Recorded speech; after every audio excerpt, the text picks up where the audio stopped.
ના લીમા સાસુ તો એટલો જબરો હતો ને કે મને સવારે બોલ 9 વાગે ઉઠાડી દીધું વહેલા 2 કલાક સુવા દેતો હોય તો શું કર અને તાર જમાઈ એ વાત છું બોલ ખાસ હું એવન જોડે કામ નહીં કરાતી ને તો એ સાથ તો એમને જ આપું હું મારા સાસુને જ તો ખાલી વાસણ ને પોતું ને એવું કરું એ જ પણ કપડો ધોવું બીજું કઈ કરતા નહીં મારા સાસુ મંદિરમાં જાય ને ત્યાં સુધી હું કરી દી તો એ શું કરે હવે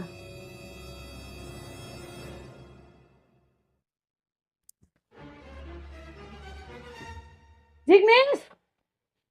મારો પગ લે ક્યાં ગયો મારો પગ નથી ફોન ચાલુ હતો ને હા આ શું છે ઓ બા આ